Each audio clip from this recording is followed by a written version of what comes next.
ನಮಸ್ತೆ. ನಮ್ಮ ಕುಟುಂಬ ಕನ್ನಡ ವ್ಲಾಗ್ಸ್ಗೆ ತಮ್ಮೆಲ್ಲರಿಗೂ ಸ್ವಾಗತ. ನಾನು ನಿಮ್ಮ ಪ್ರೀತಿಯ ಕನ್ನಡತಿ ಭಾಗ್ಯ. ಫ್ರೆಂಡ್ಸ್, ಇವತ್ತು ನುಗ್ಗೆಕಾಯಿ ಸಾಂಬಾರು ರೆಸಿಪಿನ ಶೇರ್ ಮಾಡ್ತಾ ಇದ್ದೀನಿ. ಸೊ ರೆಸಿಪಿ ಇರುತ್ತೆ ತುಂಬ ಜನಕ್ಕೆ, ಎಕ್ಸ್ಪೆಷಲಿ ಈ ಬ್ಯಾಚುಲರ್ಸ್ಗೆ ಅಥವಾ ನ್ಯೂಲಿ ಮ್ಯಾರಿಡ್ ವುಮೆನ್ಸ್ಗೆ. ಸೊ ಇದು ತುಂಬ ಹೆಲ್ಪ್ ಆಗುತ್ತೆ ಆ್ಯಂಡ್ ಈಸಿಯಾಗಿ ಎಂಥ ದಡ್ರು ಸಹ ಮಾಡಬಹುದಾದಂತಹ ಸಾಂಬಾರ್ ರೆಸಿಪಿ. ಸೊ ಇವತ್ತಿನ ವಿಡಿಯೋ ರೆಸಿಪಿ ಆಗಿರುತ್ತೆ. ಸೊ ಡೆಫಿನೆಟ್ಲಿ ಇಷ್ಟ ಆಗೋರು ಲೈಕ್ ಮಾಡಿ, ನಿಮ್ಮ ಅನಿಸಿಕೆ ಅಭಿಪ್ರಾಯಗಳನ್ನು ಕಮೆಂಟ್ ಮಾಡಿ ಆ್ಯಂಡ್ ಶೇರ್ ಮಾಡೋದು ಮಾತ್ರ ಮರಿಬೇಡಿ ಅಂತ ಹೇಳ್ತಾ let start today's video. Guys, ದಯವಿಟ್ಟು ಹೊಸದಾಗಿ ನಮ್ಮ ಚಾನಲನ್ನು ವಿಸಿಟ್ ಮಾಡಿ ಅಥವಾ ನೋಡ್ತಾ ಇದ್ದೀರಾ ಅಂತಂದರೆ ಈ ರೀತಿಯ ಒಳ್ಳೊಳ್ಳೆ ರೆಸಿಪೀಸು, ಮೋಟಿವೇಶ್ನಲ್ ಸ್ಪೀಚು, ಮ್ಯಾನಿಫೆಸ್ಟೇಷನ್ಸು, ಪೂಜೆಗಳು ಎಕ್ಸೆಟ್ರಾ, ಡೈಲಿ ವ್ಲಾಗ್ ರೊಟೀನ್ಸು, ಈ ರೀತಿ ಹಲವಾರು ತರಹದ ವೀಡಿಯೋಗಳನ್ನು ನನ್ನ ಚಾನಲಲ್ಲಿ ನೀವು ಕಾಣಬಹುದು. ಸೊ ನೋಡಬೇಕು ಅಂತಂದರೆ ನೀವು ಸರ್ಚ್ ಮಾಡಿ ನೋಡೋದಕ್ಕೆ ಅಂತ ನೀವು ಸಬ್ಸ್ಕ್ರೈಬ್ ಮಾಡಿ ನೋಟಿಫಿಕೇಷನನ್ನು ಆನ್ ಮಾಡಿಕೊಂಡು ನೋಡ್ಕೊಳ್ಳೋದ್ರಲ್ಲಿ ಡೆಫಿನೆಟ್ಲಿ ನೀವು ವೀಡಿಯೋಸ್ಗಳನ್ನು ಮಿಸ್ ಆಗೋದೇ ಇಲ್ಲ. ಸೊ ನುಗ್ಗೆಕಾಯಿ ಸಾಂಬಾರು ಅಂತಂದರೆ ಯಾರಿಗೆಲ್ಲ ಇಷ್ಟ ಇಲ್ಲ ಹೇಳಿ? ಎಲ್ರಿಗೂ, ಚಿಕ್ಕ ಮಕ್ಕಳಿಂದ ಹಿಡಿದು ದೊಡ್ಡವ್ರವರೆಗೂ ನುಗ್ಗೆಕಾಯಿ ಅಂದರೆ ತುಂಬ ಇಷ್ಟ. ಸೊ ಈಗ ಹೇಗೆ ಮಾಡೋದು ಬನ್ನಿ ಶೇರ್ ಮಾಡ್ತೀನಿ. ಈಸಿಯಾಗಿ ಮಾಡ್ಕೋಬಹುದು. ಕೇವಲ ಒಂದು ಅರ್ಧ ಮುಕ್ಕಾಲು ಗಂಟೆಯಲ್ಲಿ ಸಾಂಬಾರು ರೆಡಿ ಆಗುತ್ತೆ. ಸೊ ಬನ್ನಿ, ತಡ ಮಾಡದೆ ಈಸಿ ಕ್ವಿಕ್ ನುಗ್ಗೆಕಾಯಿ ಸಾಂಬಾರು ರೆಸಿಪಿನ ಸ್ಟಾರ್ಟ್ ಮಾಡೋಣ.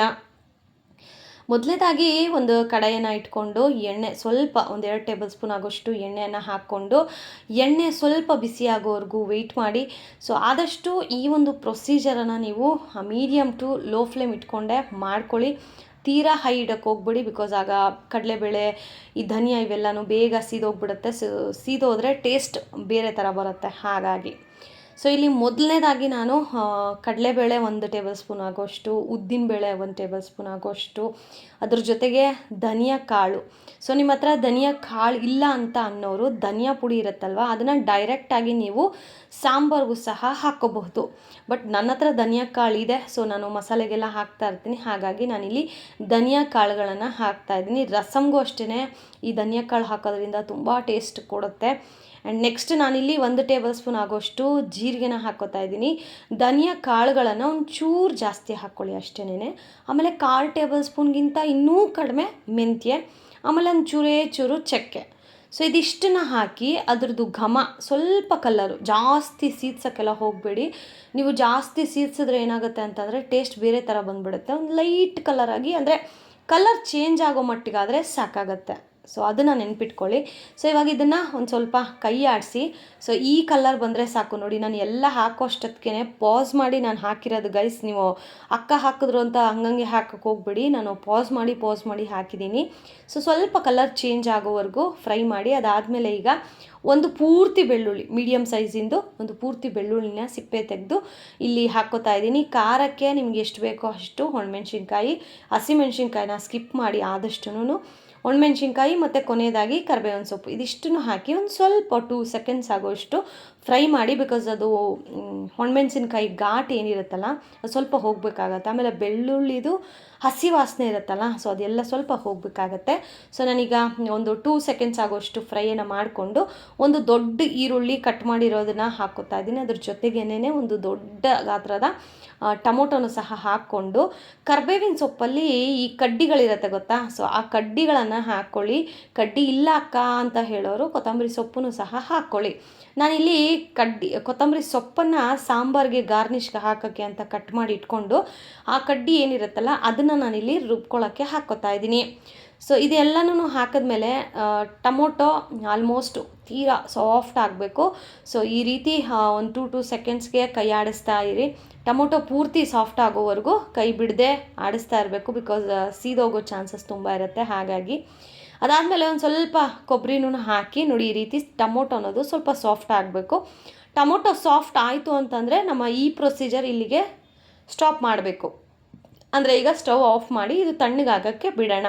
ಇದು ತಣ್ಣಗಾಗೋ ಅಷ್ಟೊತ್ತಿಗೆ ನಾವು ನುಗ್ಗೆಕಾಯಿ ಸಾಂಬಾರು ಮಾಡ್ತಾ ಇರೋದಲ್ವ, ಸೊ ನುಗ್ಗೆಕಾಯಿನ ನೀಟಾಗಿ ಕಟ್ ಮಾಡಿ ಅದರ ಎಳೆಗಳನ್ನು ಬಿಡಿಸಿ ತೆಗೆದು ಸೈಡಿಗೆ ಇಟ್ಕೊಳ್ಳೋಣ. ಇದ್ರ ಜೊತೆಗೆ ನೀವು ಬದನೆಕಾಯಿ, ಆಲೂಗಡ್ಡೆ, ಸಾಂಬಾರು ಬದನೆಕಾಯಿ ಇವೆಲ್ಲವೂ ಹಾಕ್ಕೋಬಹುದು. ನಿಮ್ಮಿಚ್ಛೆ ಯಾವ ತರಕಾರಿ ಬೇಕಾದರೂ ಹಾಕ್ಕೋಬೋದು. ಬಟ್ ನಮ್ಮ ಮನೇಲಿ ತೀರಾ ಒಂದು ರೀತಿ ತೀರಾ ಇದೇ ತರಕಾರಿಗಳು ತಿನ್ನೋದು ಅಂತ ಒಂದಿದೆ. ಸೊ ಹಾಗಾಗಿ ನಾನಿಲ್ಲಿ ಬರೀ ನುಗ್ಗೆಕಾಯಿ ಹಾಕಿ ಮಾಡ್ಕೊತಾ ಇದ್ದೀನಿ. ನೀವು ಆಲೂಗಡ್ಡೆ, ದೊಡ್ಡ ಬದನೆಕಾಯಿ, ಮಾಮೂಲಿ ಬದನೆಕಾಯಿ, ಈ ಥರ ನೀವು ಯಾವುದೇ ತರಕಾರಿನೂ ಸಹ ಹಾಕ್ಕೋಬೋದು. ಈಗ ಮಸಾಲೆ ತಣ್ಣಗಾದ್ಮೇಲೆ ರುಬ್ಕೊಂಡು ಅದೇ ಬಾಣಲಿಗೆ ನಾನು ಒಂದು ಸ್ವಲ್ಪ ಎಣ್ಣೆ ಹಾಕಿ ಜೀರಿಗೆ, ಸಾಸಿವೆ, ಕರಿಬೇವಿನ ಸೊಪ್ಪು, ಬೆಳ್ಳುಳ್ಳಿನ ಹಾಕ್ಕೊಂಡು ಫ್ರೈ ಮಾಡ್ಕೊತಾ ಇದ್ದೀನಿ. ಸೊ ಇದು ಹಸಿ ವಾಸನೆ, ಬೆಳ್ಳುಳ್ಳಿದ ಹಸಿ ವಾಸನೆ ಹೋದರೆ ಸಾಕಾಗತ್ತೆ. ಇಲ್ಲಾಂದರೆ ನಮಗೆ ಸಾಂಬಾರು ತಿನ್ನಬೇಕಾದ್ರೆ ಬೆಳ್ಳುಳ್ಳಿನ ತಿನ್ನೋಕ್ಕಾಗೋದಿಲ್ಲ. ಸೊ ಹಾಗಾಗಿ ಇದ್ದದ್ದು ಹಸಿ ವಾಸನೆ ಹೋಗೋವರೆಗೂ ಒಂದು ಸ್ವಲ್ಪ ಜಜ್ಜಿಬಿಟ್ಟು ಹಾಕ್ಕೊಳ್ಳಿ. ಸೊ ಇದು ನಿಮಗೆ ಸ್ವಲ್ಪ ಟೇಸ್ಟ್ ಜಾಸ್ತಿ ಕೊಡುತ್ತೆ ಅಂತಲೇ ಹೇಳಬಹುದು. ಮೇಯ್ನಾಗಿ ಅಡುಗೆ ಬರೋರು ಬರದೇ ಇರೋರು ಮಾಡೋ ಮಿಸ್ಟೇಕ್ಗಳೇನು ಗೊತ್ತಾ, ಸಾಸಿವೆ ಚಿಟಪಟ ಅನ್ನೋಕ್ಕೆ ಮುಂಚೆನೇ ಕರಿಬೇವು ಹಾಕ್ಬಿಡೋದು, ಬೆಳ್ಳುಳ್ಳಿ ಬೇಯಕ್ಕೆ ಮುಂಚೆನೇ ಬೆಳ್ಳುಳ್ಳಿ ಫ್ರೈ ಆಗೋಕ್ಕೆ ಮುಂಚೆನೇ ಈರುಳ್ಳಿ ಹಾಕ್ಬಿಡೋದು, ಈ ಥರ. ಸೊ ಅದಕ್ಕೆ ಆದಂತಹ ಒಂದಷ್ಟು ಪ್ರೊಸೀಜರ್ಗಳಿರುತ್ತೆ. ಸಾಸಿವೆ ಹಾಕಿದ ಮೇಲೆ ಸಾಸಿವೆ ಖಂಡಿತವಾಗ್ಲೂ ಚಿಟಪಟ ಅನ್ನಲೇಬೇಕು. ಅದಾದಮೇಲೆ ನೆಕ್ಸ್ಟ್ ಕರಿಬೇವಾದರೂ ಹಾಕಿ, ಒಣಮೆಣ್ಸಿನ್ಕಾಯಿ ಹಾಕು, ಏನೇ ಹಾಕಿದ್ರೂ ಸಾಸಿವೆ ಚಿಟಪಟ ಅನ್ನಬೇಕು. ಅಲ್ಲಿವರೆಗೂ ಏನು ಹಾಕಕ್ಕೆ ಹೋಗಬೇಡಿ. ಸೊ ಇದಾದಮೇಲೆ ಈಗ ಒಂದು ಈರುಳ್ಳಿನ ಇಲ್ಲಿ ಒಗ್ಗರಣೆಗೂ ಹಾಕ್ಕೋತಾ ಇದ್ದೀನಿ. ಮೀನ್ವೈಲ್ ಒಂದು ಮೀಡಿಯಮ್ ಸೈಜ್ ಇರುವಂತಹ ಟೊಮೊಟೊನೂ ಸಹ ನಾನಿಲ್ಲಿ ಒಗ್ಗರಣೆಗೆ ಹಾಕ್ಕೋತಾ ಇದ್ದೀನಿ. ಇದೇ ನಮ್ಮ ಮೇನ್ ಒಗ್ಗರಣೆ. ಇದನ್ನು ಏನೂ ರುಬ್ಬೋದಿಲ್ಲ. ನಾವು ಆಗಲೇ ಏನು ರುಬ್ಕೊಂಡಿದ್ದೀವಲ್ಲ ಅದೊಂದೇ ಮಸಾಲೆ. ಇದನ್ನು ಈಗ ಫ್ರೈ ಮಾಡಿಕೊಂಡು ಟೊಮೊಟೊ ಹಾಕಿ, ಟೊಮೊಟೊ ಸಾಫ್ಟ್ ಆಗೋವರೆಗೂ ಲಿಡ್ಡನ್ನು ಕ್ಲೋಸ್ ಮಾಡಿ ಬೇಯಿಸ್ಕೋಬೇಕಾಗತ್ತೆ. ಸೊ ಈ ಪ್ರೊಸೀಜರಲ್ಲಿ ನೀವು ಟೊಮೊಟೊನ ಎಷ್ಟು ಸಾಫ್ಟಾಗಿ ಬೇಯಿಸ್ಕೊತೀರೋ ಟೇಸ್ಟ್ ಅನ್ನೋದು ಚೆನ್ನಾಗಿ ಬರುತ್ತೆ. ಕೆಲವೊಬ್ರು ಏನು ಮಾಡ್ತೀರಾ, ನೀವು ಟೊಮೊಟೊ ಹಾಕಿದ ತಕ್ಷಣ ಒಂದು 2 ಸೆಕೆಂಡ್ಸ್ ಆಯಿತಾ ನೆಕ್ಸ್ಟ್ ಹಾಕೋಣ, ಹಂಗೆ ಹಾಕಬೇಡಿ. ಸೊ ಆಗಲೇ ಸಾಂಬಾರು ಏನೋ ಮಿಸ್ ಹೊಡಿತಾ ಇದೆ ಅಂತಂದರೆ ಅದೇ ಆಗಿರುತ್ತೆ. ಟೊಮೊಟೊ ಎಷ್ಟು ಸಾಫ್ಟ್ ಆಗುತ್ತೋ ಟೊಮೊಟೊ ರಸ ಬಿಟ್ಟು ಸ್ವಲ್ಪ ಸಾಂಬಾರು ಹುಳಿ ಹುಳಿಗಿ ಚೆನ್ನಾಗಿರುತ್ತೆ. ಹಾಗಾಗಿ ಸೊ ಈಗ ಟೊಮೊಟೊ ಎಲ್ಲ ಸಾಫ್ಟ್ ಆದಮೇಲೆ ಒಂದು ಸ್ವಲ್ಪ ಉಪ್ಪನ್ನು ಹಾಕ್ಕೊಳ್ಳಿ. ನನಗೆ ಅದು ವಿಡಿಯೋದು ಶೂಟ್ ಮಾಡಿರೋದು ಮಿಸ್ ಆಗಿದೆ, ಯಾಕಂದರೆ ಟೊಮೊಟೊ ಬೇಗ ಸಾಫ್ಟ್ ಆಗುತ್ತೆ. ಸ್ವಲ್ಪ ಉಪ್ಪನ್ನು ಹಾಕ್ಕೊಳ್ಳಿ. ಸ್ವಲ್ಪ ಉಪ್ಪು ಹಾಕ್ಕೊಳ್ಳೋದ್ರಿಂದ ನಾವೀಗ ನುಗ್ಗೆಕಾಯಿನೂ ಸಹ ಹಾಕ್ಕೋತೀವಲ್ಲ, ಸೊ ಅದಕ್ಕೂ ಸ್ವಲ್ಪ ಉಪ್ಪು ಬಿಡಿಸುತ್ತೆ. ಹಾಗಾಗಿ ಸೊ ಕೊನೆಯದಾಗಿ ಈಗ ನಾನು ನುಗ್ಗೆಕಾಯನ್ನು ಹಾಕಿ ಬೇಯಿಸ್ಕೊತಾ ಇದ್ದೀನಿ. ಸೊ ನಿಮಗೆ ಟೈಮ್ ಇಲ್ಲ ಅಂತ ಅನ್ನೋರು ಏನು ಮಾಡಿ ಅಂತಂದರೆ, ಒಂದು ಕುಕ್ಕರಲ್ಲಿ ತರಕಾರಿ ನೀವು ಏನೇನು ಇಷ್ಟಪಡ್ತಿರೋ ತರಕಾರಿ ಹಾಕೋಕ್ಕೆ, ಆಲೂಗಡ್ಡೆ, ನುಗ್ಗೆಕಾಯಿ, ಈ ಥರದ್ದು ಎಲ್ಲನೂ ಒಂದು ಕುಕ್ಕರ್ಗೆ ಹಾಕಿ ಒಂದು ವಿಷಿಲ್ ಹಾಕಿ ಗ್ಯಾಸ್ ತೆಗೆದುಬಿಡಿ. ಸೊ ಗ್ಯಾಸ್ ಅದನ್ನು ಹಾಗೆ ಬಿಟ್ಟರೆ ಪಾಯಸ ಆಗಿಬಿಡುತ್ತೆ. ಹಾಗಾಗಿ ಒಂದು ವಿಷಿಲ್ ಬಂದಮೇಲೆ ಗ್ಯಾಸ್ ಆಫ್ ಮಾಡಿ ಫುಲ್ಲು ಕಂಪ್ಲೀಟ್ ಗ್ಯಾಸನ್ನು ಹೋಗಿಸಿದ ಮೇಲೆ ಡೈರೆಕ್ಟ್ ನೀವು ಒಗ್ಗರಣೆಗೆ ಹಾಕ್ಕೊಳ್ಳಿ. ಬಟ್ ನಾನಿಲ್ಲಿ ಡೈರೆಕ್ಟು ಬಾಣಲಿಲೇ ಫ್ರೈ ಮಾಡಿಕೊಂಡೇ ಬೇಯಿಸ್ಕೊತಾ ಇರೋದ್ರಿಂದ ಏನಿಲ್ಲ ಅಂತಂದರೂ ಒಂದು 10 to 15 ಮಿನಿಟ್ಸು ನುಗ್ಗೆಕಾಯಿ ಬೇಯೋಕ್ಕೇ ಬಿಡಬೇಕಾಗತ್ತೆ. ಸೊ ಇಲ್ಲ ಅಂತಂದರೆ ನಿಮ್ಗೆ ಅರ್ಧ ಗಂಟೆಲೆಲ್ಲ ಸಾಂಬಾರು ರೆಡಿ ಆಗುತ್ತೆ. ಸೊ ನೀವು ಬೇಯಿಸ್ಕೊಂಡು ಇಟ್ಕೊಂಡಿದ್ದೀರಾ ಅಂತ ಅಂದರೆ ಜಸ್ಟ್ ಕುದಿಯೋಕ್ಕೆ, ರುಬ್ಕೊಳ್ಳೋಕ್ಕೆ ಇದಿಷ್ಟಕ್ಕೇ ಟೈಮ್ ಸ್ವಲ್ಪ ತೊಗೊಳುತ್ತೆ. ಅದು ಬಿಟ್ಟರೆ ಸಾಂಬಾರು ಬೇಗನೆ ಆಗುತ್ತೆ. ಈಗ ನುಗ್ಗೆಕಾಯಿ ಒಂದು 70% ಅಷ್ಟು ಕುಕ್ ಆಗಿದೆ. ಇನ್ನು 20% 30% ಅಷ್ಟು ನಾವು ಮಸಾಲೆ ಜೊತೆಗೆ ಕುದಿಸ್ಕೋಬೇಕಾಗತ್ತೆ. ಸೊ ದಟ್ ಆಗ ನುಗ್ಗೆಕಾಯಿ ನೀಟಾಗಿ ಮಸಾಲೆನೆಲ್ಲನೂ ಅಬ್ಸರ್ವ್ ಮಾಡುತ್ತೆ. ಸೊ ಈಗ ರುಬ್ಬಿರೋ ಮಸಾಲೆ ಮತ್ತು ಅದ್ರ ಜೊತೆಗೇನೆ ಜಾರ್ ತೊಳೆದಿರೋ ನೀರು ಇದಿಷ್ಟನ್ನು ಹಾಕಿ ಮತ್ತೊಮ್ಮೆ ನೀಟಾಗಿ ಕಲಿಸ್ಕೊಂಡು, ನೋಡಿ ಆಲ್ರೆಡಿ ಕುದಿ ಬರ್ತಾ ಇದೆ, ನಿಮ್ಗೆ ಇಲ್ಲಿ ಕಾಣಿಸ್ತಾ ಇದೆಯಾ? ಸೊ ಕುದಿ ಬರ್ತಾ ಇರೋ ಟೈಮಲ್ಲಿ ನಾವೇನು ಬೇಯಿಸ್ಕೊಂಡಿದ್ದೀವೋ ಒಂದು ಬಟ್ಲಾಗೋಷ್ಟು ತೊಗರಿ ಕಾಳನ್ನು ನಾನು ಸ್ವಲ್ಪ ಎಣ್ಣೆ ಹಾಕಿ ನುಣ್ಣಗೆ ಬೇಯಿಸ್ಕೊಂಡು ವಿಸ್ಕರಿಂದ ಅದನ್ನು ನೀಟಾಗಿ ನುಣ್ಣಗೆ ಮಾಡ್ಕೊಂಡಿದ್ದೀನಿ. ಬೇಳೆನ ಸ್ಮ್ಯಾಶ್ ಮಾಡಿಕೊಂಡು ಬೇಯಿಸ್ಕೊಂಡಿರೋ ಬೇಳೆನೂ ಸಹ ನಾನು ಇಲ್ಲಿ ಹಾಕ್ಕೋತಾ ಇದ್ದೀನಿ. ನೀವು ಕೇಳಬಹುದು, ಅಕ್ಕ ಬೇಳೆ ಬೇಯಿಸಿದ್ರಲ್ವ ಅದ್ರ ಜೊತೆಗೇ ನುಗ್ಗೆಕಾಯಿ ಹಾಕ್ಬೋದಾ ಅಂತ. ದಯವಿಟ್ಟು ಆ ಥರ ಕೆಲಸ ಮಾಡೋಕ್ಕೆ ಹೋಗಬೇಡಿ. ಆಗ ನುಗ್ಗೆಕಾಯಿ ನಿಮ್ಗೆ ಕೈ ಸಿಗಲ್ಲ, ತೀರಾ ಪಾಯಸ ಆಗಿಬಿಡುತ್ತೆ. ಬಿಕಾಸ್ ತೊಗರಿಬೇಳೆ ನುಣ್ಣಗಾಗಬೇಕು ಅಂತಂದರೆ ಏನಿಲ್ಲ ಅಂತಂದರೂ ನಾವು ವಿಷಿಲ್ ಇಟ್ಟರು ಒಂದು 5 ವಿಷಿಲ್ 3 ವಿಷಿಲ್ ಆದರೂ ಬೇಕೇ ಬೇಕಾಗತ್ತೆ. ಅಷ್ಟು ಹಾಕ್ಸಿದ್ದೀರ ನೀವು ನುಗ್ಗೆಕಾಯಿನ ಹಾಕಿ ಅಂತಂದರೆ ನುಗ್ಗೆಕಾಯಿ ಪಾಯಸ ಆಗಲ್ವಾ? ಅದಕ್ಕೇ ಸಪ್ರೇಟ್ ಬೇಳೆನ ಒಂದು 5 ವಿಷಿಲನ್ನು ಹಾಕಿಸ್ಕೊಂಡ್ರೆ ನಾವು ವಿಸ್ಕರ್ ಸಹಾಯ ಇಲ್ಲದೇ ನಾರ್ಮಲ್ ಸೌಟಲ್ಲೂ ಸಹ ನಾವು ಅದನ್ನು ಸ್ಮ್ಯಾಶ್ ಮಾಡ್ಬೋದು. ಹಾಗಾಗಿ ಸೊ ಈಗ ಬೇಯಿಸಿರೋ ಬೇಳೆನೂ ಹಾಕಿ ಕನ್ಸಿಸ್ಟೆನ್ಸಿ ನೋಡಿಕೊಂಡು ಎಷ್ಟು ನೀರು ಬೇಕೋ ಅಷ್ಟು ನೀರನ್ನು ಹಾಕ್ಕೊಂಡು, ಈಗ ರುಚಿಗೆ ತಕ್ಕಷ್ಟು ಉಪ್ಪನ್ನು, ನಾವು ಉಪ್ಪಿಲ್ಲೇ ಹಾಕ್ತಾ ಇರೋದು, ಟೊಮೊಟೊ ಸ್ಮ್ಯಾಶ್ ಆಗಲಿಕ್ಕೆ ಒಂದು ಚೂರು ಉಪ್ಪು ಹಾಕಿದ್ದೆ ಅಷ್ಟೇ. ಸೊ ಡೈರೆಕ್ಟ್ ಈಗ ಸಾಂಬಾರಿಗೆ ಎಷ್ಟು ಬೇಕಾಗುತ್ತೋ ಅಷ್ಟು ಉಪ್ಪನ್ನು ನಾನೀಗ ಹಾಕಿ ಕೊನೆಗೆ ಒಂದು ಚೂರು ಅರಿಶಿನ, ಬಿಕಾಸ್ ನಾವಿಲ್ಲಿ ಮಸಾಲೆನ ರುಬ್ಬಿದ್ದೀವಿ, ಸಾಂಬಾರು ಮಸಾಲೆ, ನಾವು ಸಾಂಬಾರು ಪುಡಿ ಏನು ಮಾಡ್ತೀವೋ ಸೇಮ್ ಅದೇ ಥರನೇ ನಾವು ಅಲ್ಲೇ ಹುರಿದು ಮಾಡಿರೋದ್ರಿಂದ ಟೇಸ್ಟ್ ಚೆನ್ನಾಗಿರುತ್ತೆ. ಸೊ ಇದಕ್ಕೆ ಯಾವುದೇ ಥರದ ಸಾಂಬಾರು ಪುಡಿ ಅವಶ್ಯಕತೆ ಇರೋದಿಲ್ಲ. ನೀವು ಧನಿಯಾ ಕಾಳು ಏನು ಇರೋದಿಲ್ಲ ಅಲ್ಲ, ಈಗ ಮನೇಲಿ ಎಲ್ಲರ ಮನೇಲೂ ಧನಿಯಾ ಕಾಳು ಇರೋದಿಲ್ಲ. ಸೊ ಅಂಥವ್ರು ಏನು ಮಾಡಿ ಅಂತಂದರೆ ಇವಾಗ ಅರಿಶಿನ ಹಾಕಿ ಟೈಮಲ್ಲಿ ಧನಿಯಾ ಪುಡಿ ಹಾಕ್ಕೊಳ್ಳಿ. ಸೊ ಟೇಸ್ಟು ಸ್ವಲ್ಪ ಹೆಚ್ಚು ಕಮ್ಮಿ ಆಗುತ್ತೆ, ಬಟ್ ಚೆನ್ನಾಗಿರುತ್ತೆ.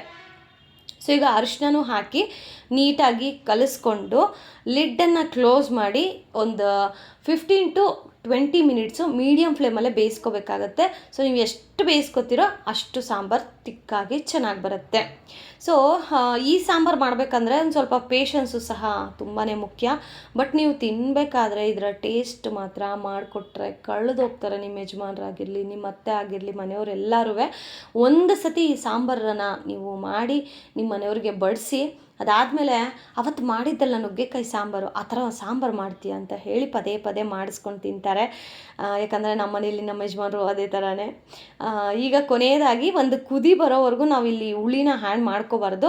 ಒಂದು ಕುದಿ ಬಂದ ಮೇಲೆ ಹುಣಸೆ ಹಣ್ಣು ರಸ ಮತ್ತು ಕೊತ್ತಂಬರಿ ಸೊಪ್ಪು ಇದಿಷ್ಟನ್ನ ಹಾಕಿ ಈಗ ಒಂದು 2 ನಿಮಿಷ ಕುದಿಸಿದ್ರೆ ಸಾಕಾಗುತ್ತೆ. ಹುಣಸೆ ಹಣ್ಣು ಜಾಸ್ತಿ ಏನು ಕುದಿಯೋದು ಬೇಡ.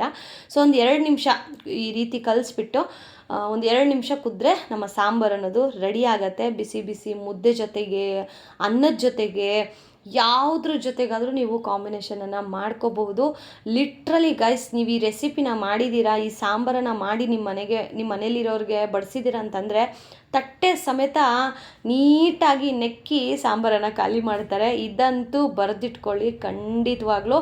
ಯಾಕಂತಂದರೆ ಅಷ್ಟು ಸಾಂಬಾರು ಟೇಸ್ಟಿಯಾಗಿ, ಹೆಲ್ತಿಗೂ ಒಳ್ಳೆಯದು. ಇಲ್ಲಿ ಯಾವುದೇ ಥರದ ಮಸಾಲೆ ಪದಾರ್ಥಗಳನ್ನು ನಾವಿಲ್ಲಿ ಬಳಸಿಲ್ಲ.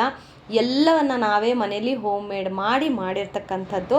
ಟೇಸ್ಟ್ ವೈಸ್ ಮಾತ್ರ ನೀವು ಹೆಸರಿಡೋ ಹಾಗಿಲ್ಲ. ಖಂಡಿತವಾಗ್ಲೂ ಈ ರೆಸಿಪಿನ ಟ್ರೈ ಮಾಡಿ ಹೇಗೆ ಬಂತು ಅಂತ ಹೇಳಿ ಕಮೆಂಟ್ ಮಾಡಿ. ಈ ರೀತಿ ಇನ್ನೂ ರೆಸಿಪೀಸ್ಗಳು ಬೇಕಾ ಕಮೆಂಟ್ ಮಾಡಿ. ಬಿಕಾಸ್ ನನ್ನ ಚಾನಲಲ್ಲಿ ರೆಸಿಪೀಸ್ ತೀರಾ ಕಡಿಮೆ ಕ್ಲಿಕ್ ಆಗೋದು.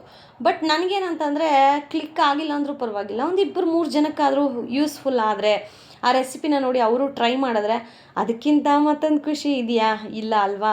ಸೊ ಆ ಒಂದು ರೀಸನ್ಗೆ ನನಗೆ ವ್ಯೂಸ್ ಬಂದಿಲ್ಲ ಅಂದರೂ ಪರವಾಗಿಲ್ಲ, ನಾನು ಮಾಡ್ತೀನಿ ಅಂತ ಹೇಳಿ ಶೇರ್ ಮಾಡ್ತಾ ಇರೋದು. ಬಟ್ ನಾನಿವತ್ತು ಇಲ್ಲಿ ಮುದ್ದೆ ಜೊತೆಗೆ ಸಾಂಬಾರು ತಿಂತಾಯಿದ್ದೀನಿ. ನಿಜವಾಗ್ಲೂ ಗಾಯ್ಸ್, ಪುಣ್ಯ ಮಾಡಿದರೆ ಮಾತ್ರ ಈ ರೆಸಿಪಿ ಮಾಡಿ ಟ್ರೈ ಮಾಡಿ. ಯಾಕಂತಂದರೆ ಅಷ್ಟೂ ಚೆನ್ನಾಗಿರುತ್ತೆ. ಆಮೇಲೆ ಒಂದು ಸತಿ ನೀವು ಇದನ್ನು ರೂಢಿ ಮಾಡಿಸಿದ್ದೀರ ಅಂತಂದರೆ ನೆಕ್ಸ್ಟ್ ಟೈಮು ಮಸಾಲೆ ರುಬ್ಬಲೇಬೇಡ, ನೀನು ಇದೇ ಥರ ಮಾಡು, ಸಾಂಬಾರು ಪುಡಿನೂ ಬೇಡ, ಏನೂ ಬೇಡ, ಚೆನ್ನಾಗಿರುತ್ತೆ ಅಂತ ಹೇಳ್ತಾರೆ. ಇದೇ ಥರ ರೆಸಿಪಿಗಳಿಗೆ ನಮ್ಮ ಚಾನಲನ್ನು ಸಬ್ಸ್ಕ್ರೈಬ್ ಮಾಡ್ಕೊಳ್ಳಿ. ಆ್ಯಂಡ್ ಗೈಸ್, ಇದ್ರ ಜೊತೆಗೆ ಬೇಕಾಗಿದ್ದು, ನಿಮ್ಮ ಮನೇಲಿ ನುಗ್ಗೆಕಾಯಿ ತಿಂತಾರಾ, ಈರುಳ್ಳಿ ತಿಂತಾರಾ, ಬದನೆಕಾಯಿ ತಿಂತಾರಾ, ಆಲೂಗಡ್ಡೆ ತಿಂತಾರಾ, ಎಲ್ಲ ತರಕಾರಿಗಳನ್ನು ಸಹ ನೀವಿಲ್ಲಿ ಆ್ಯಡ್ ಮಾಡ್ಕೋಬಹುದು. ಯಾವುದೇ ಥರದ ರಿಸ್ಟ್ರಿಕ್ಷನ್ಸ್ ಇಲ್ಲ. ಸೊ ಕ್ಯಾರೆಟ್ ಹಾಕಿದ್ರೆ ಸ್ವಲ್ಪ ಸ್ವೀಟ್ ಬರುತ್ತೆ. ಆದಷ್ಟು ಕ್ಯಾರೆಟ್ನ ಒಂದೇ ಒಂದು ಕ್ಯಾರೆಟನ್ನು ಹಾಕ್ಕೊಳ್ಳಿ. ಜಾಸ್ತಿ ಹಾಕೋಕ್ಕೋದ್ರೆ ಸಾಂಬಾರು ಸ್ವೀಟ್ ಆಗುತ್ತೆ. ಆಮೇಲೆ ತುಂಬ ಜನ ಬೆಲ್ಲ ಎಲ್ಲ ಹಾಕ್ತಾರೆ, ಬಟ್ ಬೆಲ್ಲ ಹಾಕಬಾರ್ದು. ಚೆನ್ನಾಗಿರುತ್ತೆ, ಬಟ್ ಸ್ವೀಟ್ನೆಸ್ ಅಂತ ಅನಿಸುತ್ತೆ. ಸೊ ಹಾಗಾಗಿ ನಾನಿಲ್ಲಿ ಬೆಲ್ಲ ಹಾಕಿಲ್ಲ. ಸೊ ಇದಾಗಿತ್ತು ಇವತ್ತಿನ ರೆಸಿಪಿ. ಹೇಗನ್ನಿಸ್ತು ಕಮೆಂಟ್ ಮಾಡಿ. Thank you so much for watching friends. Bye bye.